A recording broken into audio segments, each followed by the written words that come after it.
Hey sports fans, Coach Nick here and welcome to B-Ball Breakdown. That game last night between the Warriors and the Nuggets was so exciting, and not from a Nuggets standpoint obviously because they lost, but because of what Steph Curry did in a very short span in the third quarter. It got me up out of my seat. I was kind of screaming and yelling as I couldn't believe how well he was shooting. And not to be overlooked, but Ty Lawson in the first half of the third quarter went 7 for 10 and kept the Nuggets in the game single-handedly. However, on closer inspection, you're going to see a lot of deep-seated issues fundamentally the Nuggets have that are allowing Steph Curry to get all these points. And I don't think it's simply a personnel thing where they don't have enough players to run at him. I think it's a coaching issue. And I think that Mark Jackson has done a masterful job in this series. A microcosm of the coaching discrepancy lies in the first possession for both teams to start the second half. Denver, down 12, is in desperate need of a great shot. They call a pick and roll for Andre Iguodala, who is in the 24th percentile as a pick and roll ball handler. Klay Thompson plays ice and forces him back to his left. Look at Denver's spacing in the left corner. Atrocious. There's nowhere for Iggy or Lawson to go, and Golden State would love to see Fareed shoot every time. In stark contrast, Golden State comes down with Brewer guarding Curry, a simple screen and roll with Klay Thompson, and Iggy calls out a switch. This play isn't really a screen and roll, it's a flare screen for Klay by Bogut on the weak side.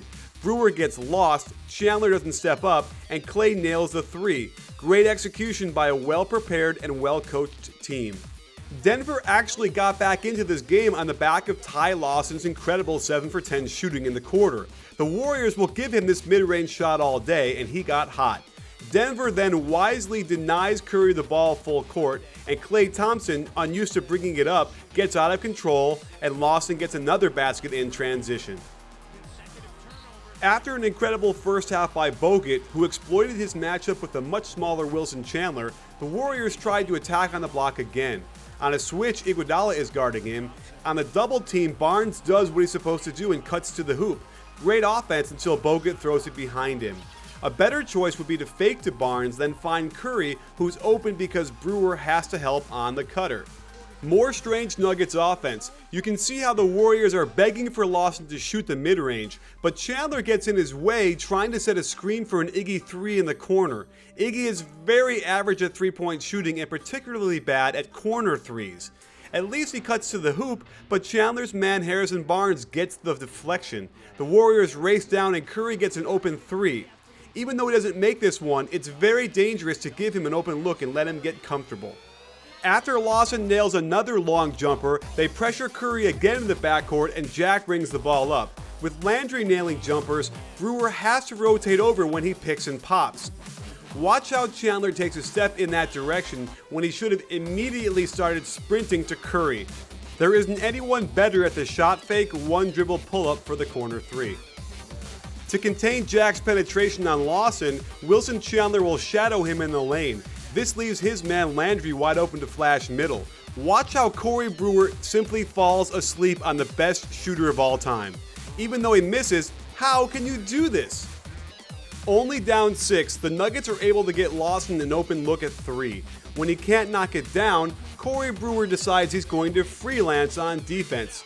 With Iguodala screaming at him to pick up Curry, Jack lures him into the corner and finds Curry for a good look at a 3.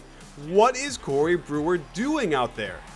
And what is George Karl doing? As soon as Andre Miller comes in, he picks up Steph Curry right away. Of course, Curry blows right by him into the lane, and while there's luck involved in this shot, it's the deep penetration that enables it. Now, Denver has let Curry get into big head mode, especially since he knows that Andre Miller is guarding him. Curry destroys him with this behind-the-back pull-up. To make matters worse, Andre Miller commits a live ball turnover on a bad pass, and the Warriors are off to the races in a hurry.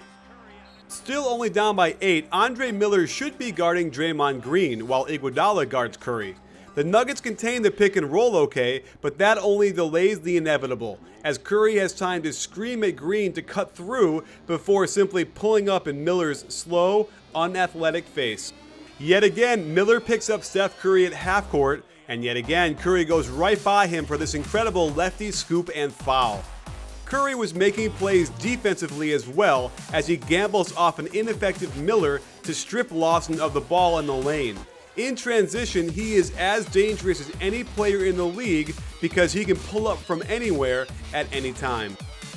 And to cap off this remarkable run, an incredible lefty behind the back pass to Jack. But watch Brewer not stick with Curry on the weak side. It's unforgivable what he's done, and Curry makes them pay.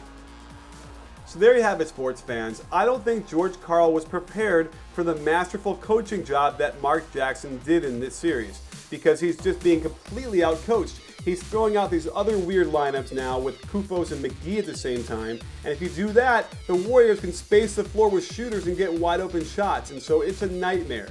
The bottom line is, Andre Miller shouldn't be anywhere near Steph Curry unless it's after the game and they're having dinner together.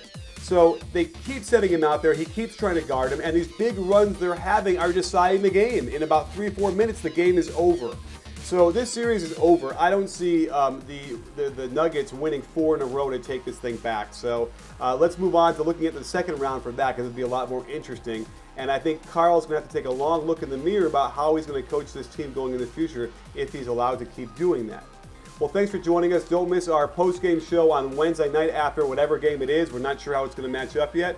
And thanks for joining us, because at B-Ball Breakdown, we're not a channel, we're a conversation. You in?